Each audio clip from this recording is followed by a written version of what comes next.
Have you ever experienced a power outage?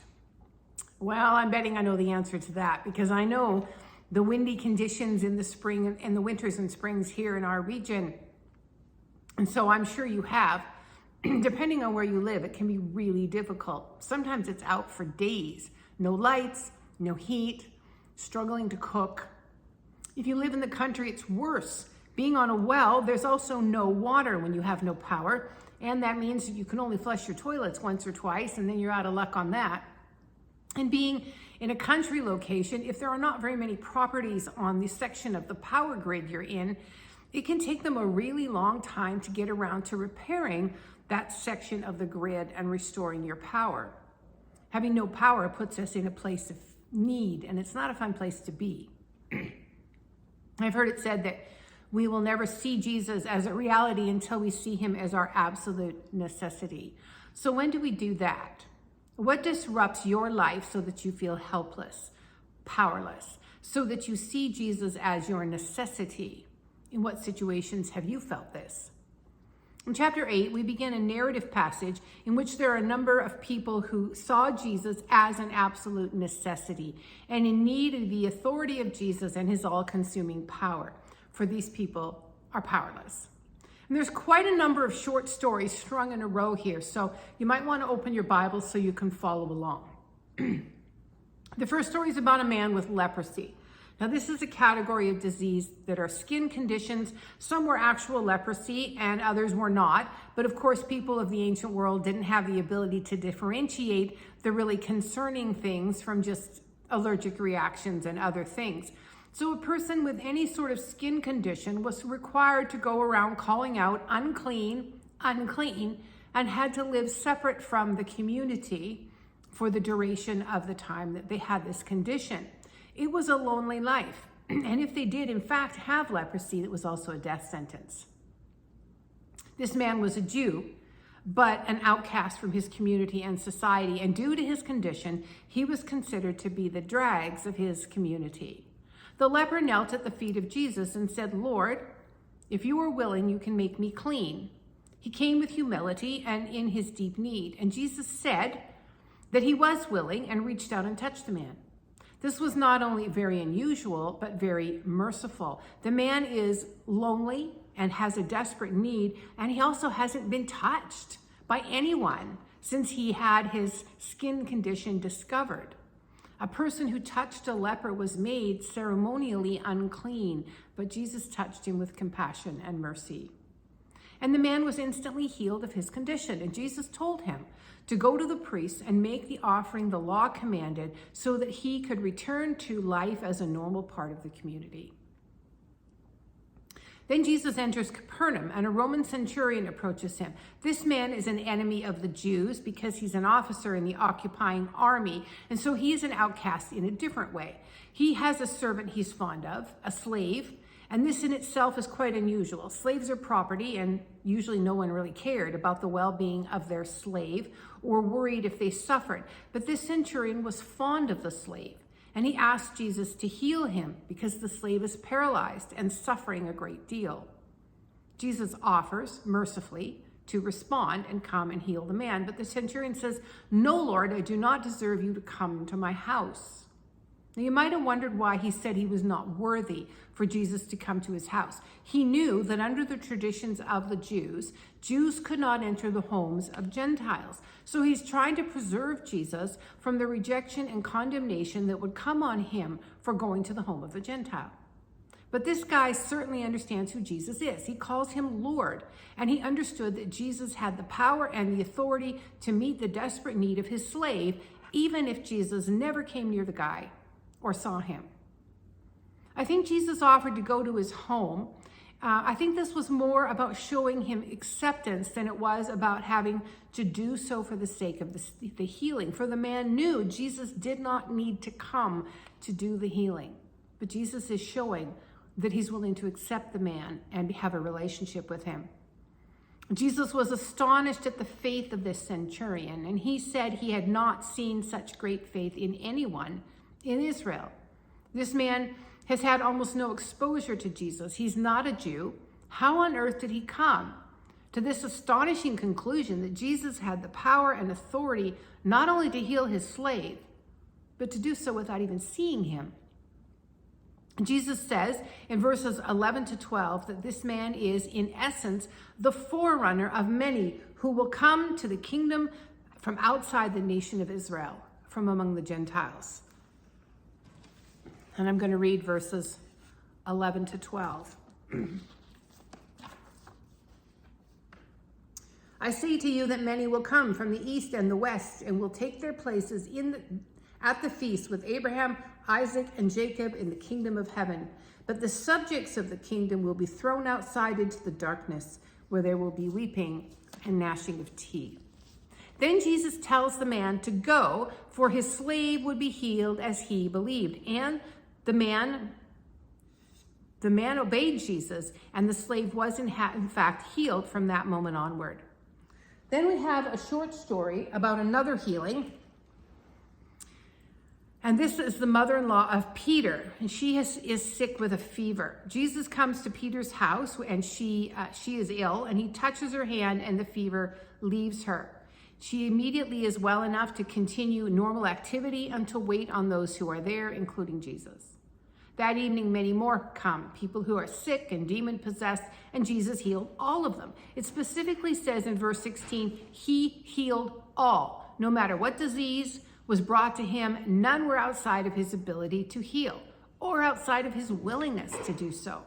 This proves his healing of the leper and of the centurion's servant were not a fluke. He has authority over all diseases. This fulfilled what the prophet Isaiah said about the miracles of the suffering servant, the Messiah who was to come. His compassionate and healing ministry of all diseases was in line with the promise of God regarding his ministry.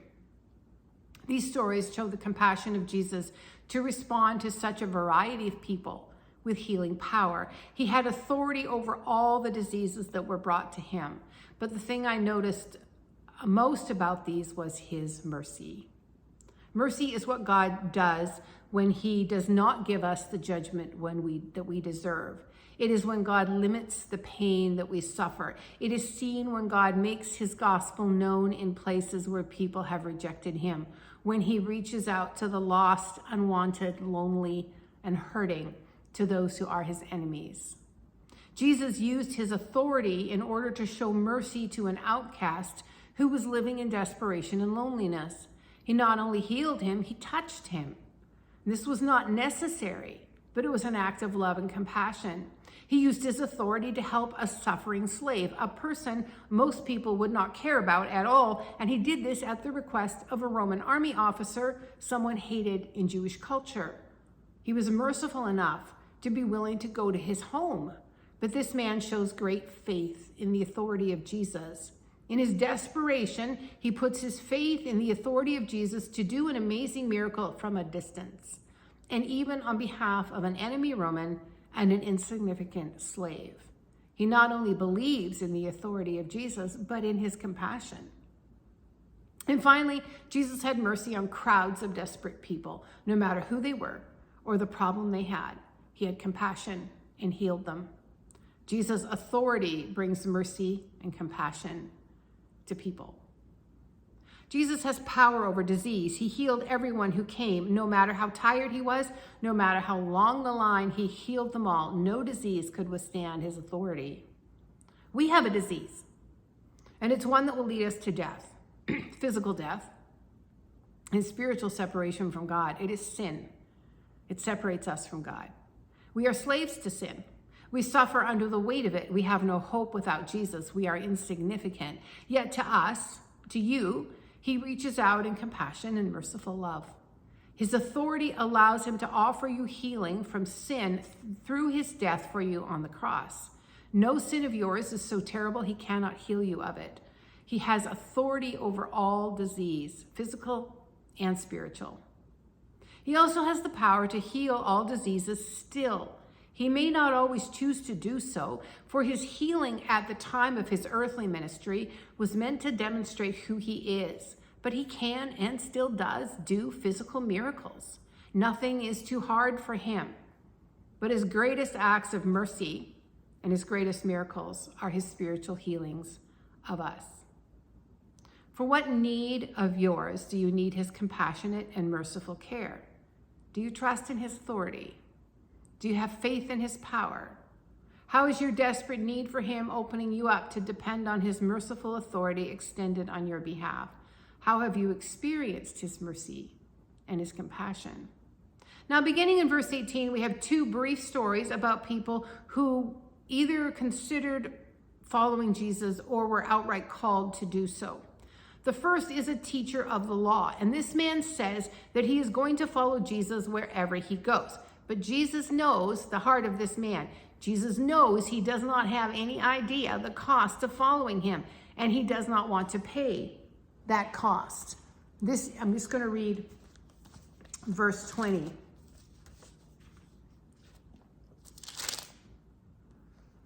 Jesus replied, "Foxes have holes, and birds of the air have nests, but the Son of Man has no place to lay his head." Jesus knows this man. The man desires his comfort. And Jesus points out that following Jesus has a cost. There will not necessarily be comfort. In fact, following Jesus is often hard and uncomfortable. The next guy is one that Jesus calls to follow him, and the man responds by saying that he wants Jesus to let him first go and bury his father. Now, this could mean one of a couple of things. First, it could mean the father had died and needed to be buried. But at that time and in that region, the dead were usually buried on the same day. So that doesn't seem to be referring to a same-day burial. There are a couple of other possibilities, however. He might be referring to the habit of burying the dead person and then waiting a year. And after a year, the grave would be opened, the bones collected, and they're put into a box called an ossuary box. And then these are stacked up on the back wall of the tomb, because the tomb was used to bury multiple people in the family over a number of years. So the man could have been asking to complete this year-long ritual. The other possibility is that the father hasn't even died yet. The man may have been saying, "Let me stay here till my father has died and is buried, and then I will obey you and follow you." At any rate, Jesus responds by saying in verse 22, "Follow me and let the dead bury their dead."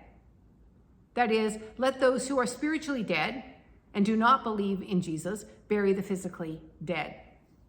The one guy wants control over the cost of serving Jesus, the other one over the timing and circumstances. And Jesus does not allow either of them to have that authority. He has authority over the service of those who follow him. He decides when and where and how we serve. He decides the cost we have to pay to obey him. Now, if you love the city of Surrey, don't get offended by what I'm about to say, but I live on the Aldergrove-Langley border. And when I was first called to be a teaching leader in an organization called Bible Study Fellowship, I thought it would be to a class that already existed in Abbotsford. And that was a nice, relaxing drive on country roads, and it would not have been too far to go. Then the possibility of being called to Surrey came up, and I balked at it. I envisioned having to drive into central Surrey, spending much, much more time getting to and from class than if I went to Abbotsford. I imagined all those traffic lights and vehicles, and I did not want to teach a class in Surrey. God had a very clear response to me. He showed me that I not only had to be willing to do what he wanted me to do, but where. Jesus has complete authority over believers' service. The Bible calls believers slaves of Jesus. James, the writer of the book of James and the half-brother of Jesus, called himself that in James 1:1. In the original, the word translated servant is slave. He's not the only first-century follower of Jesus to call himself a slave. And this is a hard concept for us. We're okay with being asked to be servants. We feel that implies we have choices and we can decide when or where or how to serve. But slaves are owned. They do not have rights. They must obey completely.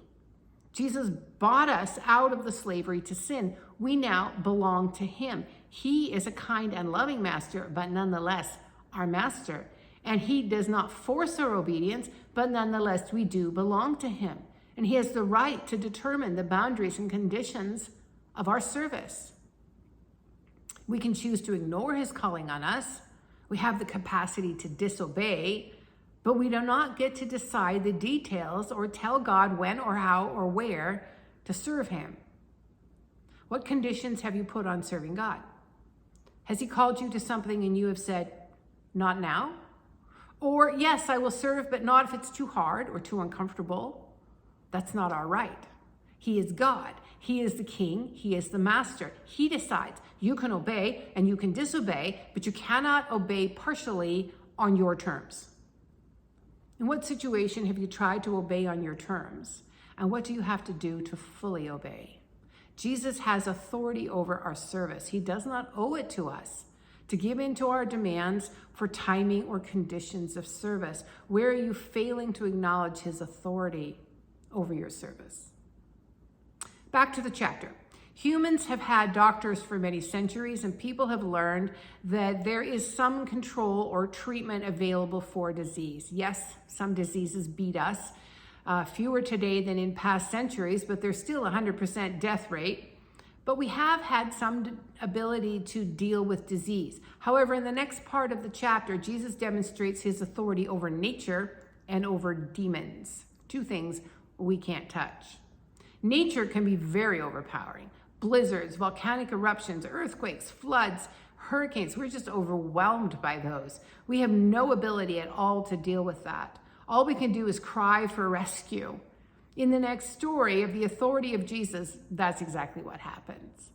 The disciples go out in a boat with Jesus. Jesus is a human being. He chooses to live with the limitations of his humanity. He must have been pretty tired, and he falls asleep in the boat. The Sea of Galilee is an inland lake, but it is big and it is deep. And because of the way the hills are, violent storms arise on the lake, driven by the wind. And one such storm comes up without warning while they're crossing the lake and while Jesus is sleeping in the bottom of the boat. The storm is furious. The waves are swamping the boat. The disciples are terrified. Several of them are fishermen on this very lake, but they are very afraid too. So this must have been some storm. They go to Jesus and they wake him up saying, Lord, save us. We're going to drown. They have no control. They have no power to deal with this storm. They need someone with authority to do what they cannot do. So they cry out to Jesus, and he rescued them. Verse 26. He replied, "You of little faith, why are you so afraid?" Then he got up and rebuked the wind and the waves, and it was completely calm.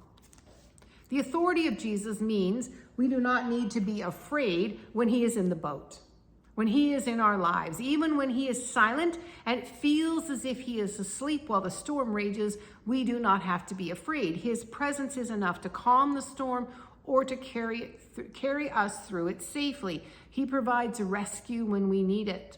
We can put our faith in him. One person has said, and I don't remember who, sometimes he calms the storm and sometimes he calms his child. We can count on him for one or the other.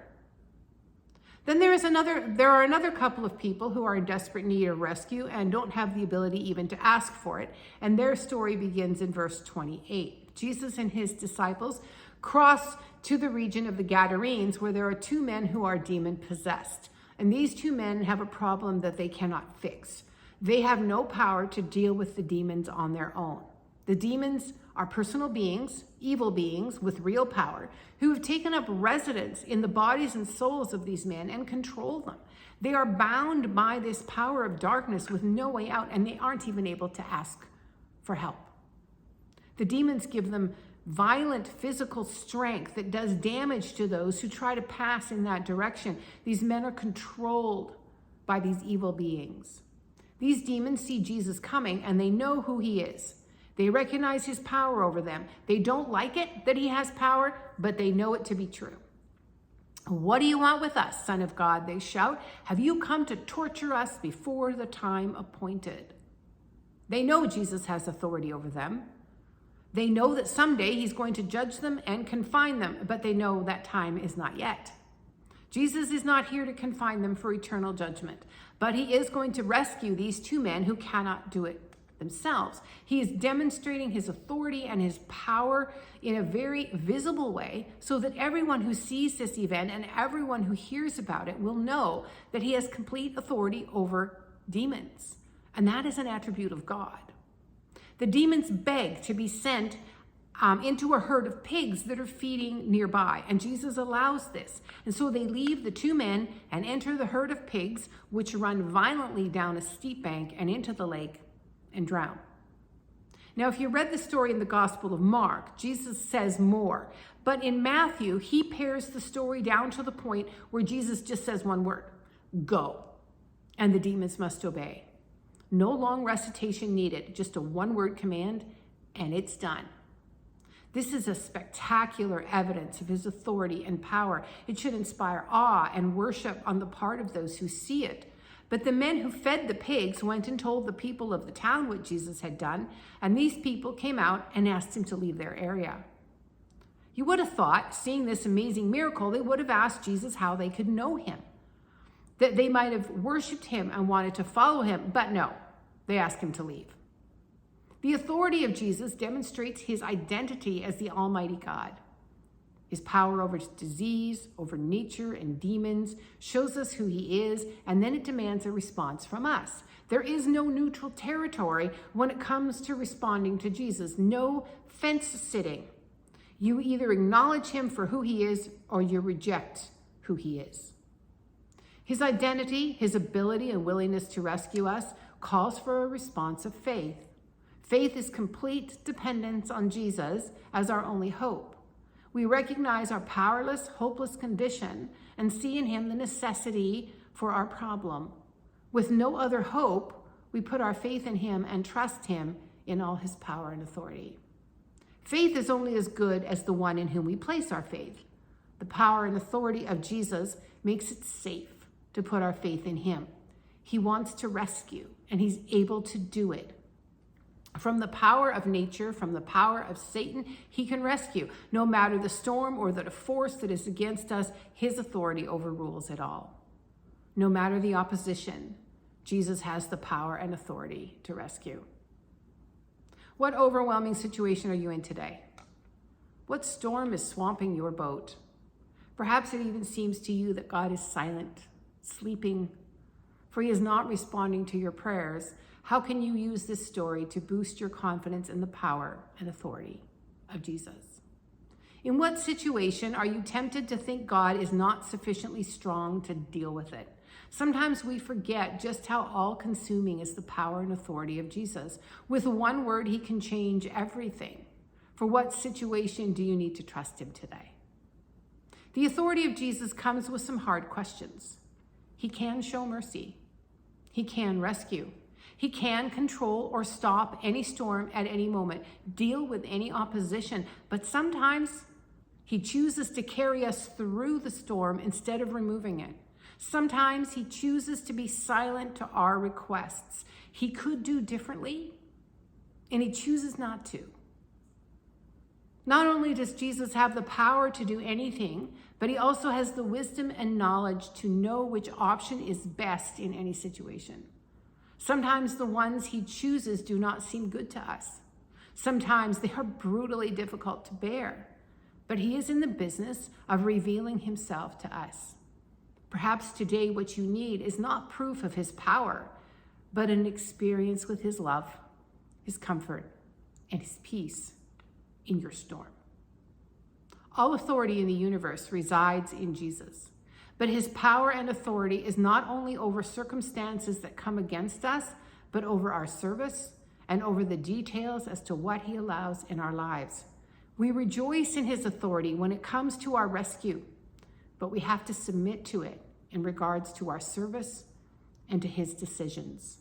In both, we are without power, but in our necessity, we find Jesus to be what we need.